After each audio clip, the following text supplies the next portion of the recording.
Annabelle et Aurore, vous êtes sœurs. C'est ça. J'allais dire presque jumelles. Hein. Quel âge avez-vous? 19 ans. Et vous? Et moi, 24. 24, donc vous êtes l'aînée. Hein. C'est ça. C'est une démarche que vous faites toutes les deux. Est-ce qu'on peut savoir qui est Roger? Ce monsieur qui a passé longtemps à La Réunion et qui travaille en région parisienne et qui perd son portable dans les poutres parfois. Alors en fait, Roger, c'est notre papa. Ouais. Notre papa qu'on ne connaît pas beaucoup. Et que vous n'avez pas vu depuis combien de temps? Voilà, alors en fait on peut dire qu'en l'espace de 15 ans, on l'a très peu vu. Moi je ne l'ai pas revu depuis 8 ans. Et vous?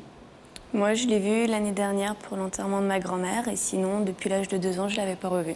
Alors Aurore et Annabelle, on va le voir en images au travers du récit de votre jeunesse. Justement, l'histoire de vos relations avec votre père, ça se résume en fait en 2 mots. Longue séparation et très brève retrouvaille. Voilà. Tous les jours ont leur matin, alors pour le père de cette petite fille, au moment de sa naissance, tous les matins de sa vie auront leur aurore. Fier d'être père, pour Roger, c'est peu de le dire. Ainsi parfois se choisissent les prénoms. Aurore, sourire fragile, toujours en équilibre instable entre l'envie de rire et la peur de pleurer. Seule, trop seule Aurore, il faudrait un frère ou une petite sœur à cet enfant-là. Vous avez dit une sœur? La voilà. Après Aurore, Annabelle, bonjour. Décidément, Roger est un père qui a de la suite dans les A et berce de sa lettre préférée l'alphabet de son cœur. Aurore n'est plus la même, adieu tristesse, angoisse, la vie à deux, inséparables les deux A. Aurore devient l'ange gardien d'Annabelle. Sur les chemins de l'enfance, plus de nuages ni de peines trop lourdes à porter. Aurore est là, et forte de sa mission, elle s'épanouit enfin. Mais brutalement tout change, père, mère, enfant, on se sépare, on s'éloigne, on se perd à des kilomètres de ses filles, loin, très loin, on va vivre seul. On s'interroge, on se mine, on s'angoisse. Suis-je encore un père? Suis-je encore sa fille? Et dans les papiers du cœur, les mots du passé, on marque le temps des amours paternels. La vie passe comme on se manque, les lettres se font rares, les mots font mal. L'amour de 2 filles à leur père se cherche, se perd, devient lettre morte. Père fantôme, enfant blessé. Aurore et Annabelle, 2 jeunes filles, 2 visages pour des photos grises où se traîne sans fin l'ombre d'une absence obsédante et douloureuse. Jusqu'au jour où vient la révolte. Et ce soir, après des années de silence, Aurore et Annabelle ont décidé de prendre leur destin en main. Un père, 2 filles. Vont-ils recommencer une vraie vie ensemble ?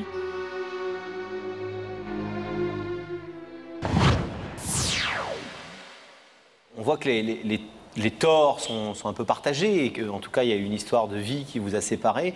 Est-ce que vous lui en voulez à votre père de ne pas avoir été plus actif dans le fait de vous voir, de vous retrouver? Ben oui. Enfin, qu'il n'ait pas fait les démarches pour que ce soit à nous de les faire. Pour ça, oui. Mais après, on ne lui en veut pas particulièrement parce qu'après, c'est des histoires de grands, c'est des histoires de parents. Ils se sont séparés. Ma foi, on a subi les conséquences. Mais c'est vrai qu'on aurait aimé qu'il fasse les démarches. Comment vous expliquez d'ailleurs qu'il n'ait pas plus voulu vous voir?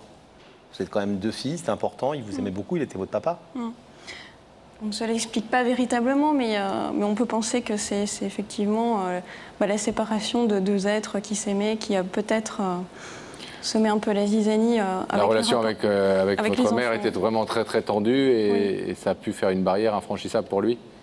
Et vous sentez... Ça peut être une possibilité. Vous vous sentez aussi un peu responsable parce que vous pensez que vous auriez pu faire des gestes plus tôt? Non. Ma sœur, Annabelle, a quand même fait quelques gestes pour essayer de le retrouver. Il n'y a pas vraiment eu de suite. Elle encore, on ne se l'explique pas vraiment. Vous pensez, c'est bizarre, je pense que tout le monde ressent la même chose ce soir, c'est-à-dire que c'est un homme qui n'a pas assumé véritablement sa part de responsabilité paternelle. Et vous êtes extrêmement souriantes toutes les deux ce soir, extrêmement positives. Est-ce que vous pensez que vous allez pouvoir avoir des relations durables avec lui malgré tout cela, malgré ces années difficiles où il n'a pas vraiment pensé à vous? Ben oui, parce qu'on en a besoin. Donc bien sûr que ce sera la bienvenue. On espère.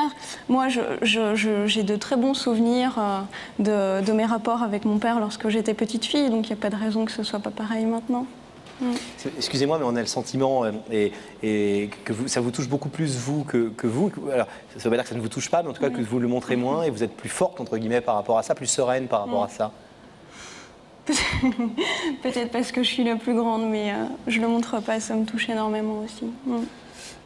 Annabelle, vous avez vu votre père il y a un an. Vous l'avez croisé dans un moment difficile. C'était à l'occasion d'un deuil. Mais vous n'avez pas voulu saisir cette occasion-là pour faire cette démarche qu'aujourd'hui vous faites sur le plateau? Je l'ai fait. Après l'enterrement de ma grand-mère, on a continué à s'appeler.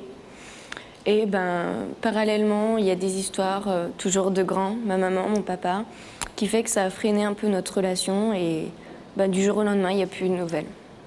Plus de réponse à mes appels, plus rien. Annabelle, quand vous l'aviez au téléphone, quand vous l'avez vu pour ce décès, vous lui posiez des questions? Vous disiez pourquoi est-ce que tu ne nous vois pas plus souvent? Pourquoi est-ce que tu n'as pas fait de démarche? Jamais? J'ai pas osé parler du passé en fait. On n'a jamais osé lui dire. Ouais. Et vous venez ce soir en parler? Oui. C'est une démarche que vous avez longuement, j'imagine, mûrie toutes les deux. Vous en avez parlé beaucoup? Oui. Surtout moi, c'est quelque chose que j'ai vraiment réfléchi. Je pense que, effectivement, là, c'est vraiment un coup de force que je fais. On n'a jamais osé le dire, pour une fois on le dit, et on le dit avec des grands mots. Et j'espère, quelque part, que ça aura un petit peu l'effet d'un électrochoc aussi pour lui, qu'il prenne vraiment conscience qu'on existe et qu'on veut le voir et qu'on veut vivre avec lui. Qu'on comprenne bien, vous n'êtes pas ici pour lui faire des reproches, pour exprimer des griefs. Non. Mais que du positif et que des choses pour l'avenir, pour demain. C'est un papa comment, Roger? C'était un papa très attentif, que j'accompagnais beaucoup, parce que c'est quelqu'un qui adore travailler, d'ailleurs, il vous l'a dit, il parle que de son boulot. Je l'accompagnais beaucoup sur son lieu de travail, il m'a enseigné pas mal de choses, et c'était un papa aimant. Vous pensez que sa nouvelle famille peut être un obstacle? Non. Je ne pense pas. En fait, moi, pendant toutes ces années d'éloignement, j'ai quand même eu l'occasion de le rencontrer 2-3 fois, notamment une fois avec son fils, qui a quel âge? Cédric, qui doit avoir, je pense, 12 ans maintenant, je ne sais pas très bien, et qui a un petit bout de chou adorable et que j'aurais vraiment envie de rencontrer. Et, je ne sais pas, passer peut-être des vacances ensemble, Noël. Donc je ne pense pas que sa famille soit un obstacle, non. Aurore et Annabelle, on va vous demander de rester ici patiente quelques instants et dans le silence surtout. Le temps pour nous de recevoir Roger de l'autre côté du plateau. Vous attendez que je donne la parole quand l'écran s'ouvrira. On va voir si Rebecca en a appris un peu plus sur la menuiserie. Alors non, je n'ai rien appris sur la menuiserie, mais on a beaucoup rigolé avec Roger. Donc finalement, on a oublié d'en parler. Mais Roger, je vais vous demander de vous lever. Vous allez suivre Sam, et la vérité est au bout du couloir.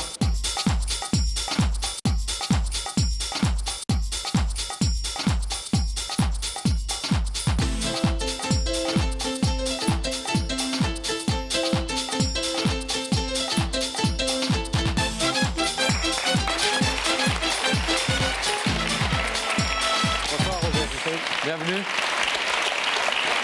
Bonsoir Roger. Asseyez-vous là, je vous en prie. Tout va bien? Ça va, merci. Bon, vous connaissez l'émission? Oui. Vous savez que si vous êtes ici, c'est qu'une personne nous a demandé de vous inviter pour vous parler. Vous avez une petite idée? Aucune, non. Aucune? Non. Quand vous avez reçu l'invitation, vous n'êtes pas dit, tiens, je vais réfléchir, qui ça peut être, un ex-collègue, quelqu'un que je n'ai pas vu depuis longtemps? J'ai un peu pensé à ça là, quand j'étais là-haut, mais enfin là, non. Non, Bon. pas de piste. Alors on va essayer de vous éclairer un petit peu, Roger, avec un indice, si vous voulez bien regarder cet écran. Roger, est-ce que tu as un dur au cœur tendre ou un tendre au cœur dur? En clair, est-ce que vous êtes un homme de cœur? Est-ce que vous êtes un homme dont le cœur s'attendrit facilement, Roger? Moi, pas tellement, non. Pas trop sensible? Non. Plutôt résistant par rapport aux émotions et aux choses? Oui.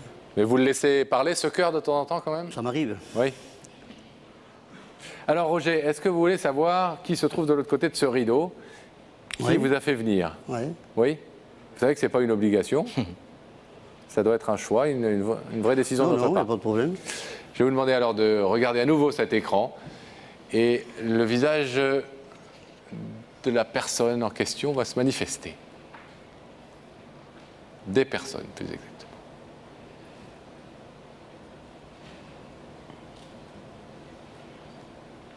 Oui, je connais.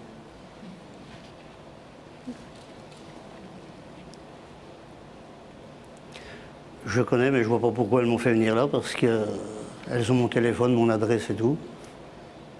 Peut-être parce qu'elles ont quelque chose à vous dire ce soir. Dans un cadre un peu plus solennel que par téléphone. C'est possible, mais... Est-ce que vous voulez entendre ce que vos filles ont à vous dire? Oui. Ouais. Oui. Peut-être que c'était leur choix et que c'était important pour elles de le faire comme ça, non? Vous voulez entendre ce qu'elles ont à vous dire? Oui, oui, oui. Ouais. Mesdemoiselles. Aurore, Annabelle. Les belles demoiselles, c'est à vous. Bonsoir papa. Moi je pense que c'était quand même nécessaire de venir te dire ça à la télévision, puisque ça fait des années qu'on ne se voit plus, qu'on a presque plus de contact.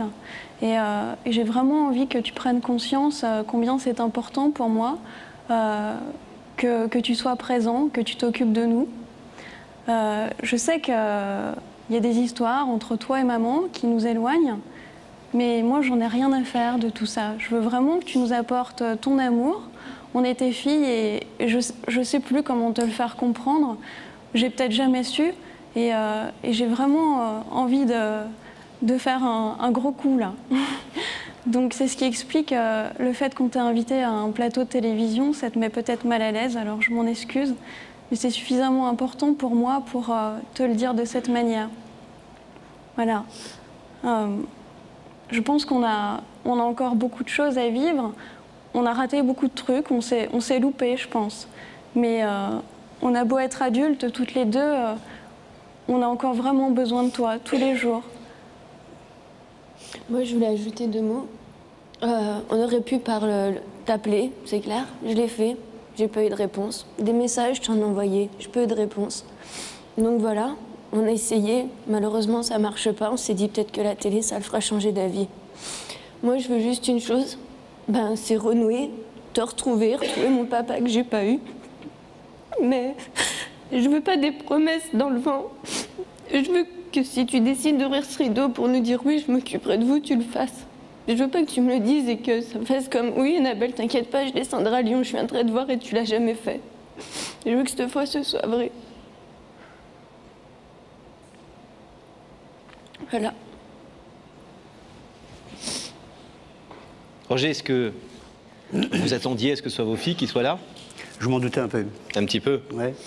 Vous avez 2 filles magnifiques et particulièrement sensibles, touchantes et raisonnables dans le bon sens du terme en tout cas, et mûres.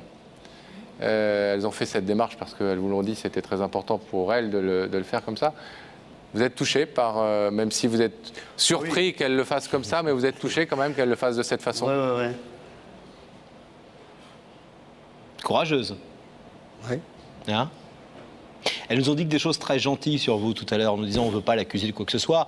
C'est des histoires de grands, avec maman ça s'est mal passé, il a refait sa vie, il a un petit garçon qu'on trouve très mignon, qu'on a vu une fois qui s'appelle Cédric, je crois, Oui. Et qui a 12 ans, je crois, et elles nous ont dit que ça serait du bonheur pour nous de pouvoir passer du temps avec lui, avec eux, et de les voir.